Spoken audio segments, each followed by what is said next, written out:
के चरणों में प्रणाम करके महाराज परीक्षित साष्टांग प्रणाम किए और निवेदन किया, महाराज आज तो मैं धन्य हो गया। एसाम संस्मरणात् सद्यः शुद्ध्यन्ति वै ग्रहा।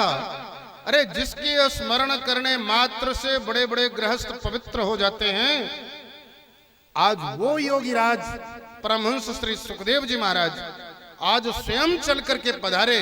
इधर तो गंगा का तट, बटवृक्ष का तल, ऋषियों का सानिध्य, आज मुझसे बड़ा सौभाग्यशाली कोई नहीं हो सकता। महाराज आज मेरी एक विनती है, जिस व्यक्ति की मृत्यु सामने खड़ी हो, ऐसे व्यक्ति को क्या करना चाहिए? कौन सा धर्म, कौन सा यजन, कौन सा पूजा पाठ, कौन सी तपस्या, कौन सी साधना, कौन सा व्रत, कौन सी परिक्रमा, कौन सा तीर्थ याटन और किसका दर्शन करे जिससे कि मरने वाला व्यक्ति सदगति को प्राप्त कर जाए। श्री सुखदेव महामुनि कहने लगे, हे परीक्षित, ये तुम्हारा प्रश्न नहीं है।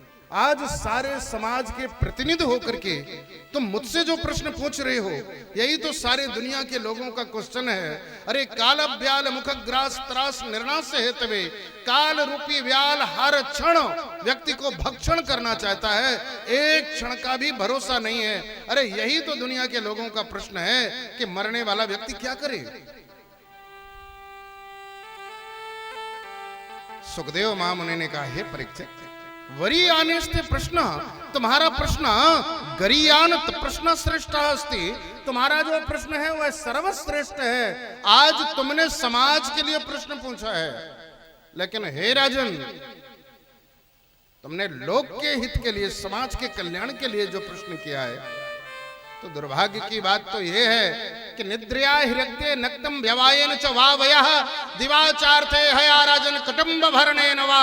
सारे जगत के प्राणी कुटुंब का भरण पोषण करने के लिए ही अपने जीवन को यापन कर देते हैं। इसके अलावा कोई भी और धर्म है, इसके लिए कभी भी नहीं सोचते हैं। सुबह उठा, बाथरूम गए, दातुन किया, चाय पिया, काम में चले गए, फिर आए, खाना खाए, सो गए, काम करने गए, फिर खाए, फिर सोए, फिर खाए, फिर सोए, फिर खाए, फिर सोए। 90 साल के लोग ऐसी ही जिंदगी गुजार दिए। कभी अपने आप से क्वेश्चन करो, पूछो अपने आप से, क्या इतनी ही लाइफ है? क्या इतने के लिए ही हम पैदा हुए हैं? केवल खाना पीना सोना, बच्चे पैदा करना, बच्चों का भरण पोषण करना, बच्चों के लिए संग्रह करना, क्या इतनी ही लाइफ है? इतना ही जीवन है? और अगर इतना ही जीवन है तो हमारे में कुत्ते में भेद क्या है? अरे जैसे हम जीते हैं वैसे कुत्ते जीते हैं, जैसे हमारे बच्चे होते हैं वैसे कुत्तों के होते हैं। बच्चों का भरण पोषण हम करते हैं, वैसे कुत्ते भी अपने बच्चों का भरण पोषण करते हैं। खाना पीना सोना, खाना पीना सोना, अगर इतना ही जीवन है तब तो कुत्तों का भी ऐसा जीवन है। हमारे में और कुत्तों में भेद क्या हुआ? अरे कुत्ते तो कुत्ते हैं, चींटियों का भी ऐसा जीवन होता है, कीड़े मकोड़ों का जीवन होता है, पक्षियों का जीवन होता है। अरे चींटियों को देखा होगा, अपने अंडों को लेकर किसी बिल में प्रवेश करती है और उनके खाने पीने की व्यवस्था करती हैं। इसी तरह कीड़े मकोड़े भी करते हैं, इसी तरह पक्षियां भी करते हैं। अगर इतना ही जीवन है तो आखिर क्या है इस मानव शरीर में?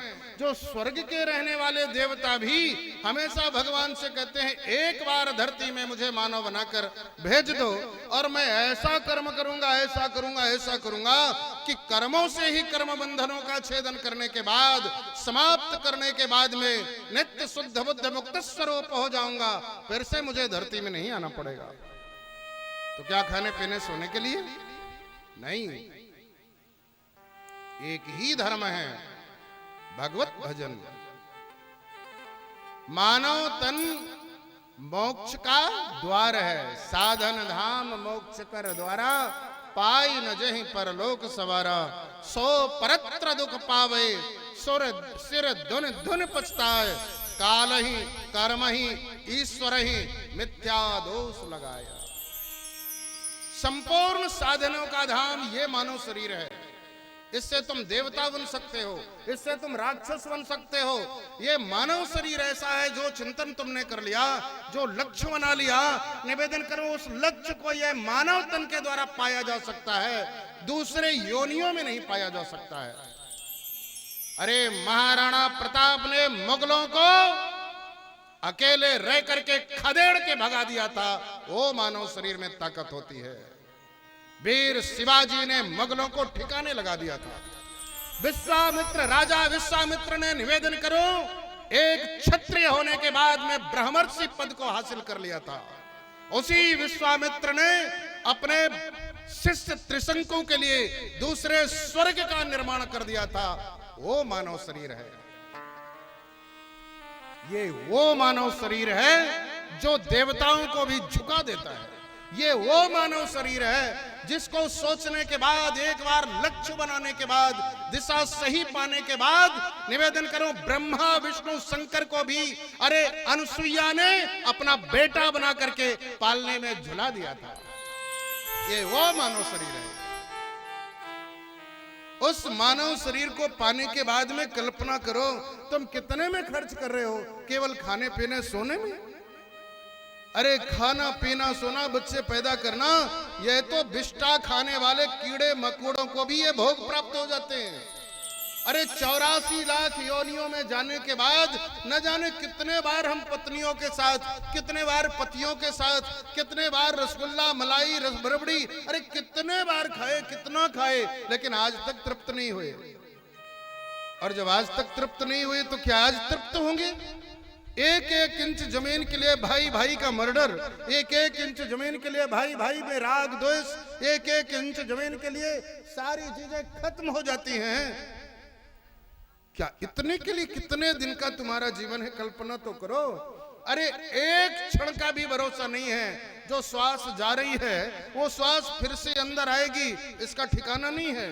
आया है जो जहां में एक दिन कूच करेगा, अरे जीने का अंजाम है वो मरेगा। आया है सो जाएगा, राजा रंक फकीर, कोई चढ़ सिंहासन गया, कोई बंधे जात जंजीर।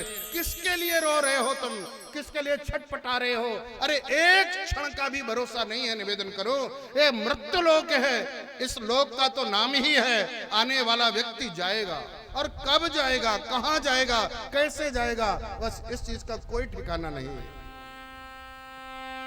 ये मृत्यु वो सत्य है जो दुनिया का हर इंसान स्वीकार करता है। ये मृत्यु वो सच है जो भगवान को न मानने वाला व्यक्ति भी मृत्यु को स्वीकार करता है। निवेदन करूं इसलिए वो मृत्यु अटल है।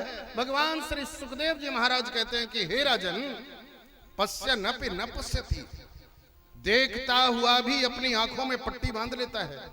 रातों दिन कंधों में ले जा करके अरे शमशान घाट में पहुंचा के फूंक आते हैं, जला के खाक कर देते हैं, अरे इलाहाबाद में भभूति भभा देते हैं।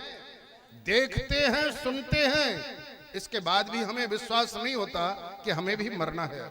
हमें तो लगता है हम तो ठीक हैं, अभी हमें तो लगता है हमें तो कोई बीमारी नहीं, अभी तो हमें जीना है, अभी तो हमें बहुत दिन जीना है। जला के खाक कर देते हैं, अरे इलाहाबाद में भभूति भभा देते हैं। देखते हैं, सुनते हैं, इसके बाद भी हमें विश्वास नहीं होता कि हमें भी मरना है। पश्यन्नपि न पश्यति, रातों दिन देख रहा है कि हमने कंधों में बैठाया फूंक दिया, कंधों में बैठाया फूंक दिया, इसके बाद भी भरोसा नहीं करता है। अरे इस मानव की वृत्ति तो ऐसी हो गई है जैसे कबूतर की वृत्ति होती है। कबूतर घर के आंगन में आता है, बैठता है, दाने चुगता है, बड़ा खुश होता है। और दाना चुगता हुआ कबूतर जैसी थोड़ी देर में बिल्ली को देखता है तो एकदम सहम जाता है, डर जाता है, मुझे काल खा जाएगा। और डरा हुआ कबूतर अपनी आंखों को बंद कर लेता है। और जैसे आंखें बंद हुई, बिल्ली नहीं दिखी तो बड़ा खुश होता है, अब मुझे बिल्ली नहीं दिख रही, अब तो मैं अमर हो गया। लेकिन वह कबूतर दुर्भागी इस बात को भूल जाता है कि बिल्ली को मैं नहीं देख रहा, लेकिन बिल्ली तो मुझे देख रही है। और जैसे कबूतर ने आंखें बंद किया कि बिल्ली ने एक झपाटा मारा और सीधे ग्रास बना करके चली गई। बस इसी तरह की जिंदगी हम सबकी है।